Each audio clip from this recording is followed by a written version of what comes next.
कलीसिया के आदरणीय सदस्यगण, सीनियर सिटीजन्स, युवा वर्ग और प्रिय बच्चों, प्रभु यीशु के मधुर नाम में इस विशेष सभा में मैं सभी का हार्दिक स्वागत करना चाहता हूं।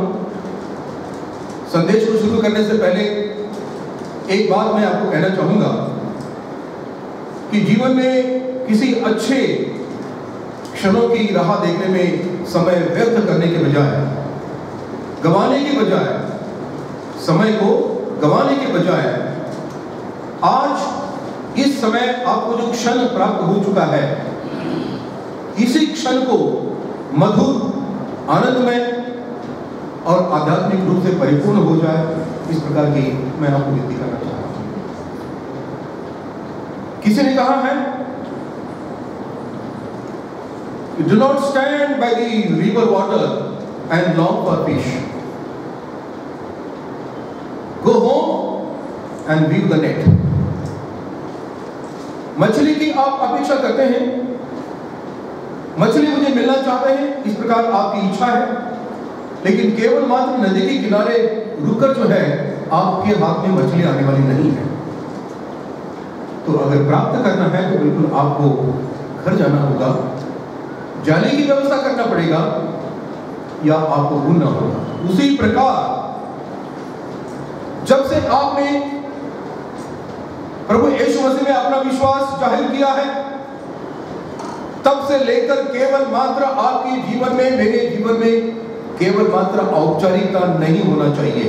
यह मैं आपको बताना चाहता हूं। केवल आना है, संगति में बैठना है, निकल जाना है। और जो शास्त्र भाग मैंने आपके लिए पढ़ा कि उन दिनों में जब फिर बड़ी भीड़ इकट्ठी हुई, फिर बड़ी भीड़ इकट्ठी हो गई, अनेक और अनेक दिनों के साथ, महीनों के साथ, वर्षों के साथ फिर एक बार आप और मैं इस आराधनालय में उपस्थित हैं। प्रभु यीशु मसीह चाहते थे कि मैं अपने विश्वासी जनों को बार बार चमत्कार में दिखाऊं और उनका जीवन आनंदमय, परिपूर्ण, शांति से भरा हुआ, आत्मिक बातों से भरा हुआ, ये मैं चाहता हूं। ऐसा परमेश्वर अर्थात प्रभु यीशु मसीह चाहते हैं। और इसलिए इस वचन में कहा गया है कि उन दिनों में जब फिर बड़ी भीड़ इकट्ठी हुई, फिर बड़ी भीड़ इकट्ठी हुई, जैसे आप और मैं आराधना करने के लिए यहाँ पर उपस्थित है। इस आराधना के माध्यम से आप और मैं चाहते हैं कि परमेश्वर की कृपा, उसके आशीष हमारे जीवन के अंदर आ जाए। मित्रों, अगर आपको अपने जीवन के अंदर स्पिरिचुअल ग्रोथ अगर करना है, if you want to do or if you want spiritual growth, then you have to become spiritual horse. You have to become a spiritual horse in race, not the Bharatiya horse in marriage. आध्यात्मिक रूप से अगर आपको तरक्की करना है, growth करना है, तो आपको एक अध्यात्म से रूप परिपूर्ण इस प्रकार का घोड़ा बनना पड़ेगा। वो घोड़ा नहीं जो केवल मात्र शादी के दिन जो है बैठे जगह पर ही, खड़े जगह पर ही कुछ अपने पैर ऊपर नीचे करता है। परमेश्वर चाहता है कि आप पवित्र आत्मा के द्वारा ऐसे भरे जाए ताकि परमेश्वर की फुसफुसाहट जो है आपके कानों के अंदर गूंजते रहे। और इसलिए जो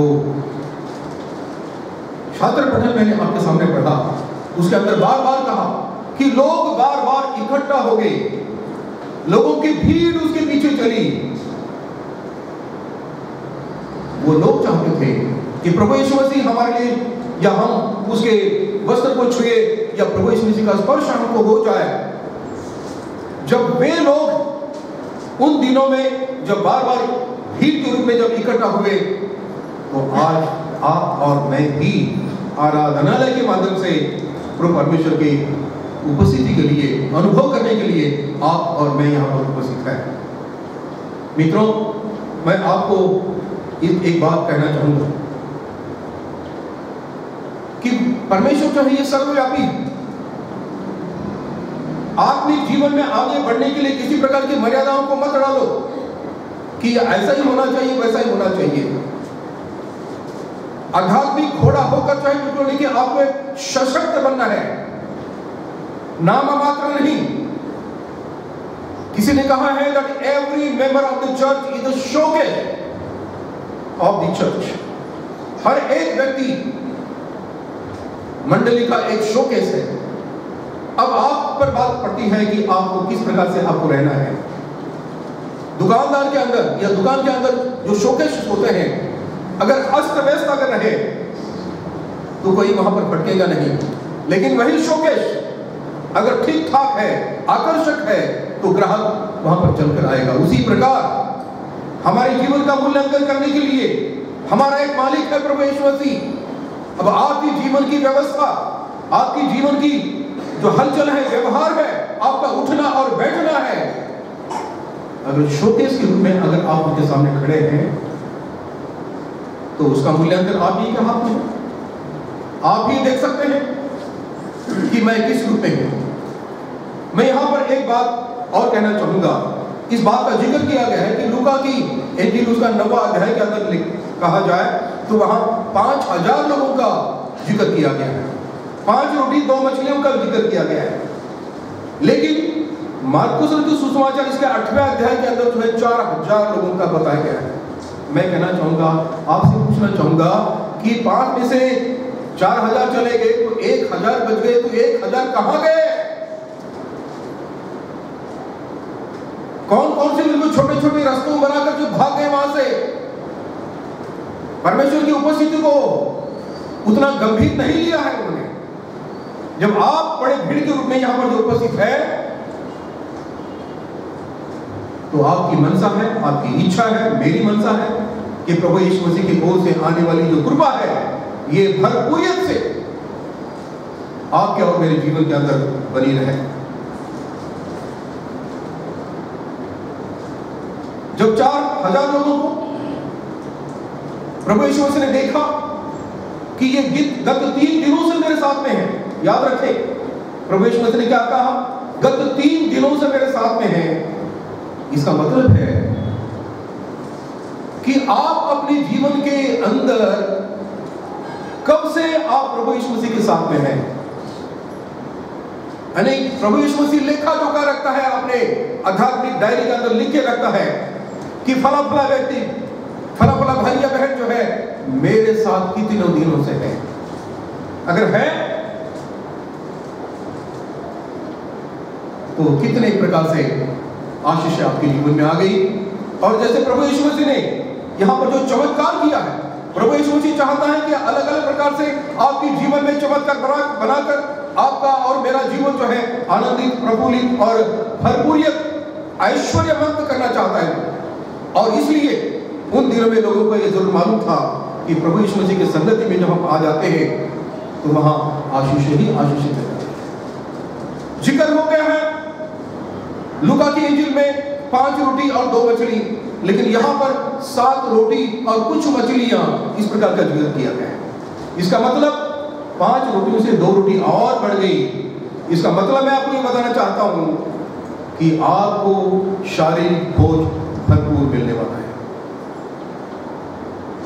भरपूर मिलने वाला है। उसी प्रकार अगर आप अपने जीवन के अंदर अभी तक उसके संगति में अगर है तो भरपूरियत का जीवन आपके जीवन में है या नहीं है, इसका भी मूल्यांकन आप ही के हाथ में है। जब आप वचन संगति में आने के बाद आशीर्वाद के लिए पात्र हो जाते हैं, अपनी बुद्धि के दरवाजे खोल लीजिए। जो आखिरी दम तक आशा में दौड़ता है वही लोग महामहिम प्रभु यीशु मसीह के चमत्कार देख सकते हैं। साधु सुंदर सिंह को लोगों ने पकड़ा क्योंकि यह प्रभु यीशु मसीह का प्रचार करता है। खूब मारा।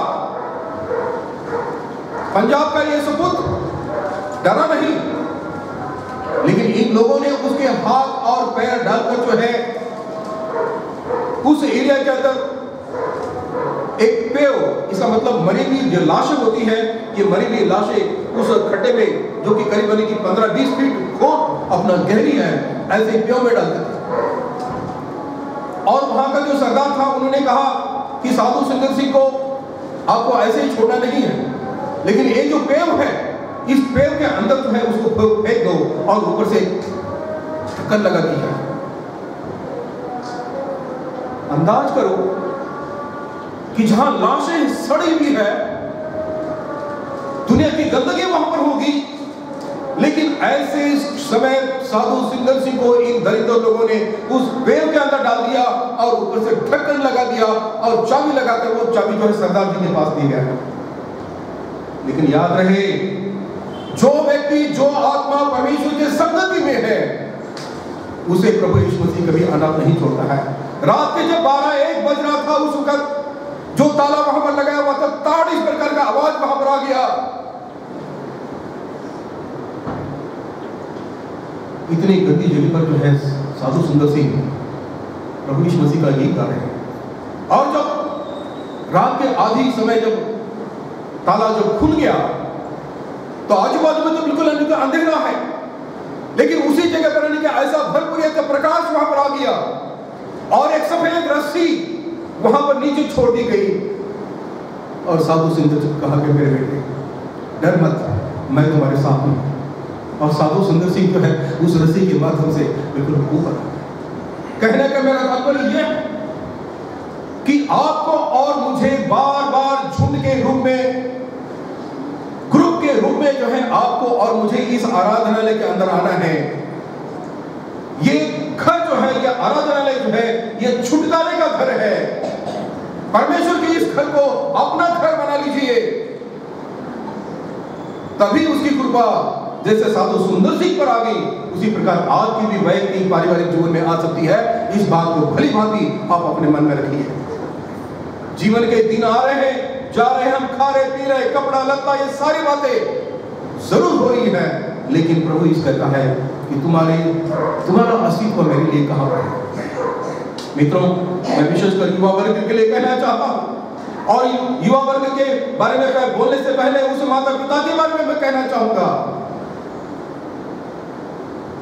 कंट्रोल दें, हर बात में उनको कंट्रोल कर दीजिए। सुनता नहीं है, झापड़ लगा दीजिए और किसी प्रकार की शिक्षा जरूर करिए, लेकिन आपका बच्चा, आपके पेट से जन्म लिया हुआ बच्चा, आपके परिवार में बढ़ता हुआ बच्चा किसी भी रूप में बर्बाद नहीं होना चाहिए। कहा है कि मंडली के अंदर जब प्रार्थना करने वालों की कमी हो जाती है, तो उस समय मंडली के अंदर भी अनेक प्रकार की समस्याएं निर्माण हो जाती है। तो इसका मतलब यह है कि आपको और मुझे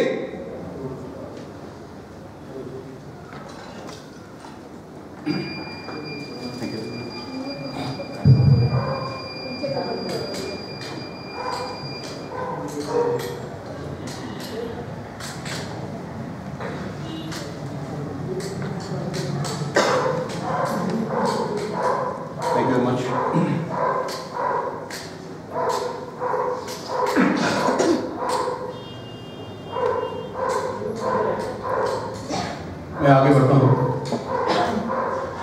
जब चमत्कार इस प्रकार का शब्द बार बार यहां पर आया हुआ है, तो मैं एक प्रश्न आपके लिए पूछता हूं कि यकीनन कम अधिक प्रमाण में कोई ना कोई चमत्कार आपके जीवन में हुआ ही होगा, चाहे बीमारी के समय या और किसी प्रकार की समस्या के समय कोई ना कोई चमत्कार प्रभु यीशु मसीह ने आपके जीवन के अंदर किया ही होगा। लेकिन यहां पर प्रभु यीशु मसीह का वचन कहता है कि जो चमत्कार आपके जीवन में होकर आते हैं, इन चमत्कारों को दूसरों के साथ शेयर करें, इसलिए ताकि वो भी जो है अपने आध्यात्मिक जीवन में आगे और आगे बढ़ सके। मैं आपको कहना चाहता हूं कि सारा का जीवन लीजिए या हन्ना का जीवन लीजिए, इन दोनों के बारे में यहां एक किताब के अंदर लिखा हुआ है, जब तक इन दोनों को उनकी इच्छाओं के अनुसार कोई फल उनके पल्लू में नहीं डाला गया, तब तक इन्होंने अपना आराधनालय कभी छोड़ा ही नहीं। उसी प्रकार आपके वैयक्तिक जीवन में, पारिवारिक जीवन में जब कोई चीज आपको चाहिए तो आपको किसी भी रूप में घुटने पर इसी जगह पर आपको आना है, इसी जगह पर आपको आना है। इसलिए ताकि जैसे वो लोग झुंड के रूप में प्रभु यीशु मसीह के पास आए, उसी प्रकार आपको और मुझे भी आना है। किसी एक की साक्ष्य जब सुनी जाती है तो उसी साक्ष्य के माध्यम से अनेकों के जीवन के अंदर जो है सकारात्मक चीजें आती हैं और जीवन बदलने में सहायता होती है। लिखा है कि फिर एक बार लोग जमा हो गए, फिर एक बार लोग जमा हो गए। किस लिए? प्रभु यीशु मसीह का स्पर्श हमें हो जाए, उसके शब्द जो है हमारे कानों पर आ जाए। उसी प्रकार हमको भी फिर एक बार बार इसी आराधनालय में आपको और मुझे आना ही है। जब प्रभु की संगति में जब आ जाते हैं तो चमत्कारों का अनुभव क्या होता है ये आप अच्छी तरह से समझ सकते हैं। एक बात ध्यान में रहे, क्योंकि मैं शुरुआत मुझे कहना चाहिए था कि बरकत प्रभु यीशु मसीह के हाथ में। मेरे आज का संदेश का सच में देखा जाए तो शुरू में मुझे कहना चाहिए था कि मेरे संदेश का मेन उद्देश्य ये है, टाइटल मेरा ये है कि बरकत प्रभु यीशु मसीह के हाथ में। लेकिन याद रहे, भले ही बरकत प्रभु यीशु मसीह के हाथ में है तो उस समय प्रभु यीशु मसीह आपके हाथों की तरफ भी देखता है। याद रखिए, एक प्रसंग था, मुझे सामने जगह नहीं मिली, मैं जरा पीछे था, अननोन व्यक्ति था, दानार्पण का समय आ गया, जेब में हाथ डालकर जो है काफी कुछ नोटा थी मेरे ख्याल से। अब इसमें से पॉल साहब नजदीक आ गए, ट्रेजर साहब जो है दानार्पण लेकर नजदीक आ गए। अब कौन सी निकालूं, कौन सी करूं? अगर 10 की जगह पर 100 की नोट अगर आ जाए तो परेशानी। आखिर हुआ वही, पॉल साहब वहां पर आ ही गए और उन्होंने निकाला तो 100 की नोट थी और उन्हें झट से बिल्कुल देखे, मतलब उसमें डाल दिया। लेकिन उनका जो मूड था, उनका जो चेहरा था, मैं देख रहा था कि इनको बिल्कुल इस बात का पश्चाताप हो गया कि 10 की जगह 100 की नोट चली गई। मित्रों, इन छोटी छोटी बातों में अटकना चाहिए। प्रभु ने सारा भंडार आपके लिए दिया है, ज्ञान का भंडार जो है इस धर्म ग्रंथ के अंदर दिया हुआ है। ऐसा संसार के अंदर कोई धर्मशास्त्र नहीं है जो कि अपने जीवन को उल्टा पुल्टा कर दिया जाए, सारे संसार को उल्टा पुल्टा कर दिया जाए। यही ताकत, एक आत्मा की ताकत जो है इसके अंदर होती है, और ये ताकत हर एक व्यक्ति के अंदर, हर एक सदस्य के अंदर, हर एक घर के जिम्मेदार व्यक्ति पर आना चाहिए। ऐसा प्रभु यीशु मसीह चाहता है। मित्रों, समय आता है, समय निकल जाता है, लेकिन आप समय ये कहना चाहूंगा, जब तक अब्राहम को, जब तक सारा को शमूएल नहीं मिला, जब तक अब्राहम को इसहाक नहीं मिला, तब तक ये लोग निरंतर प्रभु यीशु मसीह के अर्थात परमेश्वर के उपस्थिति में बने रहे। तभी उनकी झोलियां भरी गई, तभी उनकी इच्छाएं पूरी होगी। क्या अब्राहम जो है मनुष्य नहीं था? क्या कोई मनुष्य हटकर था वो? तो हम कौन हैं? जब तक अब आपकी उम्र, मेरी उम्र हो, चाहे जो भी हो, अगर जन्म से लेकर आज तक बिल्कुल ये पवित्र शास्त्र आपके हाथों में अगर दिया हुआ है तो इसका अवलोकन जो है, इसका मूल्यांकन जो है, आप किस प्रकार से कर रहे हैं? मित्रों, ये जरूरी है कि हम जब तक कि हमारी इच्छा पूरी नहीं होती है तब तक प्रभु यीशु मसीह के सानिध्य में रहना नितांत आवश्यक है। आपके पास क्या है, क्या नहीं है, आपके पास घर है या नहीं है, ये प्रभु यीशु मसीह सब कुछ जानता है। और इतना ही नहीं, तो आपके मन में क्या विचार चल रहे हैं वो भी वो जानता है। आपका उठना बैठना जानता है, आप कहां जाते हो, कहां टाइम पास करते हो, वो सब कुछ जानता है। लोग यीशु के पास जमा हुए, लोग यीशु के पास जमा हुए। जब जब इतवार का दिन आता है तो कुछ हमारे मित्र, जबकि यहाँ पर संदेश चलता है, मैं किसी पर टीका टिप्पणी नहीं करना चाहता हूं, लेकिन जो समय आपने भक्ति के लिए दिया है तो पीछे आप रहकर जो है क्यों टाइम पास करते हो? सुबह दोपहर शाम आपका बेटा, आपकी बेटी प्रभु यीशु मसीह को स्मरण करना ही करना है, और इसलिए इस बात का अच्छी तरह से ध्यान रखना चाहिए। आप जानते हैं कि अगर कोई पौधा अगर मुरझा गया है और इसी पौधे को अगर ठंडा पानी दिया जाए तो जैसे वो ताजा तरोना हो जाता है, उसी प्रकार प्रभु यीशु मसीह अलग अलग प्रकार की चमत्कार बताकर आपका और आपके परिवारजनों का जीवन जो है सफलदायी या आनंदी करना चाहता है। भजन 139 के अंदर लिखा हुआ है, भजन संहिता 139 उसके 3 वचन में लिखा है, दाऊद बादशाह, हे यहोवा तूने मुझे जांच कर जान लिया है, तू मेरा उठना बैठना जानता है और मेरे विचारों को दूर ही से समझ लेता है। मेरे चलने और लेटने की तू भली भांति छानबीन करता है और मेरी पूरी चाल चलन का भेद जानता है। कहाँ चुप जाओगे आप? और कहीं छुप जाना चाहते हैं? प्रभु यीशु मसीह की निगाहें सब पर है, इसलिए आपको और मुझे सावधान रहना है, अपना जीवन निष्कलंक कर लेना है। इस वक्त मैं केवल एक बात, छोटा सा उदाहरण आपको देना चाहता हूं कि कुछ कॉलेज के विद्यार्थी कुछ सालों के बाद जमा हो गए, उनके अंदर चर्चा होगी कि अपने कॉलेज के अंदर सबसे पॉपुलर जो प्रोफेसर थे उनको जाकर मिले। प्रोफेसर साहब के बच्चे चले गए। अब इतने सारे बच्चे आने के बाद प्रोफेसर साहब ने कहा कि मेरे अपने विद्यार्थी हैं, यहाँ पर बहुत सारे लोग टीचर्स लोग हैं, जब कोई एक्स स्टूडेंट जब मिल जाता है और चरण स्पर्श करता है तो उनकी आदर भावना जरूर हमको याद आती है। ये प्रोफेसर साहब के पास आ गए। प्रोफेसर साहब ने कहा कि मेरे बच्चे जब मेरे घर पर आ गए हैं तो क्यों ना मैं अब कॉफी का प्रबंध करूं। तो उन्होंने कहा आप घर पे लड़ाई या बातचीत करो, मैं जाकर थोड़ा कॉफी बनाता हूं। वो अपने किचन में चले गए और बढ़िया कॉफी बना लिया और बाहर आकर बच्चों से कहा कि कृपया आप सब लोग जो है किचन में जाइए और वहां पर मैंने कुछ कप वहां पर रखे, तो आप जाइए और आपके हिसाब से आपको जो भी अच्छा लगे एक एक कप जो है बिल्कुल आप चुन ले लीजिए। लोग चले गए देखने लगे कौन सा अच्छा है, कौन सा कैसा है, और जहां तक हो सके सबने जो है कि अच्छा कप लेने की कोशिश की। जब कप लेकर जब वहां पर आ गए तो प्रोफेसर साहब ने देखा कि मेरे टूटे फूटे कुछ कप थे, वो तो जैसे के वैसे वहां पर रखे हुए हैं, और जो अच्छे से अच्छे कप थे हर एक के अंदर, और हर एक देख रहा था कि उसका कप कैसा है, मेरा कप कैसा है। प्रोफेसर साहब ने कहा बच्चों एक बात मैं आपको कहना चाहता हूं, अच्छी चीज का चयन करना ठीक है, लेकिन क्या आप अलग अलग कप लाने से मैंने जो कॉफी बनाई है क्या उसकी क्वालिटी अलग अलग हो जाएगी? बिल्कुल नहीं। कॉफी तो वही रहेगी, चाहे कप छोटा हो, टूटा फूटा हो या अच्छा हो, कॉफी तो बिल्कुल वैसे ही रहेगी।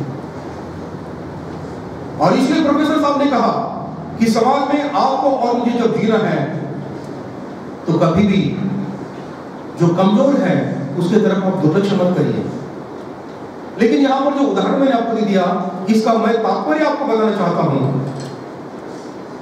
कि चाहे आप ऊंचे घर में हो, कुलीन हो, विद्वान हो, चाहे आपके जीवन की किसी प्रकार की भी अवस्था क्यों हो, लेकिन सबके लिए प्रभु यीशु मसीह की ओर से आने वाले पवित्र आत्मा की ताकत एक ही होती है। तो इस ताकत से आपको और मुझे वंचित रहना नहीं है।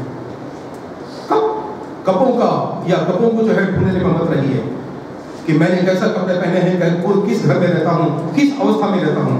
आपको केवल मात्र जिस प्रकार से कॉफी का एक ही क्वालिटी रहा, उसी प्रकार पवित्र आत्मा के ओर से आने वाली ताकत जो है आपके लिए और मेरे लिए सेम रहना चाहिए और रखना ही है। आगे चलकर मैं आपको कहना चाहूंगा, जैसे मैंने आपको कहा कि जब आप अलग अलग अवस्था में जब रहते हैं तो प्रभु यीशु मसीह अपने पवित्र डायरी के अंदर जो है आपका और मेरा लेखा जोखा सब कुछ लिख देता है, क्योंकि वो जानता था कि लोग मेरे साथ 3 दिनों से हैं, तो आपको इस बात का अच्छी तरह से समझ लेना चाहिए कि वो लोग 3 दिन से थे, तो प्रभु यीशु मसीह ने उनकी लेखी जो भी है नोट करके रखा। उसी प्रकार आप भी प्रभु यीशु मसीह के साथ कितने दिनों से है, ये भी वो अच्छी तरह से जानता है। मित्रों, केरला के एक गवर्नर थे, उन्होंने ईसाई लोगों को बुलाकर कहा कि पूरे देश के अंदर जो है हमारे क्रिश्चियन लोग कितने हैं? तो लोगों ने कहा 2.5 करोड़ है। उन्होंने कहा एक बात ध्यान रखो, तुम्हारा विश्वास भी 2.5% ही है, तुम्हारा विश्वास 2.5% ही है, और इसलिए भारत के अंदर इतनी बड़ी जनसंख्या होने के बाद भी केवल मात्र 2.5 करोड़ लोग यहाँ पर हैं। लेकिन एक बात ध्यान रखें, मैं चाहे जीवित रहूं या न रहूं, लेकिन मेरा केरला के अंदर जो है इसका जो परसेंटेज है 250% यानी कि बढ़ जाना चाहिए। इस प्रकार गवर्नर साहब ने कहा। ये बात आपको और मुझे झकझोर देती है कि आप और मैं इस चर्च के अंदर जो है इतने सालों से जीते हैं, और क्या हम अपने विश्वास के अंदर कमजोर तो नहीं पड़ते? बड़ी से बड़ी महान चीजें, बड़े बड़े से चमत्कार इस कलीसिया के अंदर होनी जरूरी है, और इसलिए हर एक व्यक्ति को प्रार्थना में किसी भी रूप में कमजोर नहीं बनना है। अंत में केवल इतना ही कहना चाहूंगा, The second coming of Lord Jesus is drawing very near. The prophecies regarding the end time are rapidly being fulfilled before our eyes. Now is the accepted time. Behold, now is the time of salvation. Tomorrow it will be too late for you. Accept this loving invitation and come in through the door. Who is the door? Lord Jesus Christ himself. While the door of grace is still open, आज भी ये graceful दरवाजा आपके लिए और मेरे लिए खुला हुआ है। जिम्मेदारी आपकी और मेरे तरफ आती है कि इसी दरवाजे से आपको और मुझे प्रवेश करना है। और आगे लिखा है, humble yourself and feel sorry for all your sins and repent. Open your heart, then you will receive eternal life and eternal salvation. वचन कहता है कि आपको सावध होना है, सावध होकर जो है अपने जीवन को संवार लेना है। आप और अच्छी तरह से बैठे हुए सभी लोग लिखे पढ़े हैं। भारत के अंदर वेदों का जिक्र है, 4 वेद है, लेकिन उनमें से 4 का मैं बारे में नहीं कहना चाहता हूं। केवल मात्र एक वेद जिसका नाम है ऋग्वेद। इस ऋग्वेद के अंदर जो है करीब यानी कि 90 इस प्रकार के किताबें हैं, लेकिन उसके 10वें नंबर की किताब में 7वें वर्ष में ऐसा लिखा है उस वेद के अंदर कि प्रभु यीशु मसीह परमेश्वर पिता का एकलौता पुत्र है। उसके जन्म के बारे में, उसके मृत्यु के बारे में, उसके पुनरुत्थान के बारे में इस वेद के अंदर स्पष्ट रूप से लिखा हुआ है। It is my challenge to all the Hindu people of India कि आप इस सत्य को है क्यों दबा कर रखते हैं? आपके और मेरे जीवन का, संपूर्ण देश का इसी में भला है, ताकि हम प्रभु यीशु को स्वीकार करें। प्रभु यीशु मसीह का आना जो है बहुत निकट है। आपको और मुझे किसी भी रूप में तैयार होना ही होना है। स्वामी विवेकानंद का नाम आप जानते हैं। स्वामी विवेकानंद ने भी प्रभु यीशु मसीह को एक्सेप्ट किया है उन्होंने, और उन्होंने लिखा है जीसस एंड इंडिया, इस किताब के अंदर लिखा हुआ है। जब उनके जीवन के अंतिम दिन जो है बहुत ही कठिन अवस्था में आ गए, जब जो मेडिटेशन करते बैठे हुए थे, तो उस वक्त उन्होंने लिख के रखा है that Jesus is my eternal life। इस किताब के अंदर स्वामी विवेकानंद ने लिख के रखा है Jesus is my eternal life and salvation for me। उनकी एक सेक्रेटरी थी जिनका नाम था निवेदिता। जब जाने का समय आ गया तो उन्होंने अपने सेक्रेटरी को बुला लिया और उन्होंने कहा, सिस्टर मुझे आपके हाथ धोना है, मुझे आपके पैर धोना है। निवेदिता ने कहा कि सर आप इस प्रकार क्यों कर रहे हैं? उसने कहा जिस प्रकार प्रभु यीशु मसीह ने अपने चेलों के पांव धोए, उसी प्रकार मैं भी जाते जाते इतना तो कार्य मैं करके ही जाऊंगा।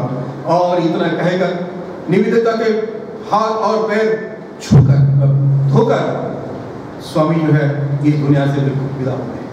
कहने का मेरा तात्पर्य यह है, मैं आपको केवल मात्र एक ही बात कहना चाहूंगा कि आप अपने जीवन के अंदर सरलता का जीवन अपना लीजिए। उपवास जरूर करिए। उपवास का मतलब दो शब्दों से बना लिए। उप का मतलब नजदीक और वास का मतलब रहना। दुनिया की दुनियादारी के सारे बातें छोड़कर प्रभु यीशु मसीह के नजदीक रहना, ये उपवास का मतलब होता है। और इसलिए आपका और मेरा life does not provide warranties and guarantees, it only provides possibilities and opportunities. आपके और मेरे जीवन का कोई वारंटी गारंटी नहीं है, लेकिन ये जो जीवन है ये आपको अपॉर्चुनिटी देता है, चांस देता है, मौके देता है। इस मौके का फायदा ले लीजिए और अपने आप का जीवन जो है प्रफुल्लित, आनंदित, भरपूर होने के लिए परमेश्वर ने आपको आशीष देवे और हर एक के परिवार में परमेश्वर की उपस्थिति बनी रहे। इस समय के लिए पास्टर टप्पर ने दिए हुए इस मौके के लिए मैं उनका आभार व्यक्त करना चाहता हूँ। प्रार्थना करते हैं। महाप्रभु यीशु मसीह राजा, आपका संदेश देने में आपने मेरी अगुवाई की। मैं अपने टूटे फूटे शब्दों के द्वारा प्रभु जी अपने मंडली को, अपने लोगों को अपने चार शब्द प्रभु जी बोलने का प्रयत्न किया। कुछ अधिकताएं सब प्रभु जी कुछ बोला हो, क्षमा करिए। और मैं चाहता हूं प्रभु जी की इस मंडली का एक एक घर, एक एक परिवार आपके नाम से जीता जाए। हर एक परिवार जो है आपकी ओर से आने वाले चमत्कार देखे। हाँ प्रभु, आपने हमें खड़ा किया, बोलने में सहायता की। प्रार्थना करते हैं सभी परिवार के, उनके बाल बच्चों को, उनको, उनके बेटे बेटियों को, उनके जितने भी रिश्तेदार हैं, दूर दूर हैं, सबकी याद करते सबको सुखी रखना। धन्यवाद। प्रार्थना हमारा उद्धार करता प्रभु यीशु मसीह उसी के नाम से मांगता हूँ।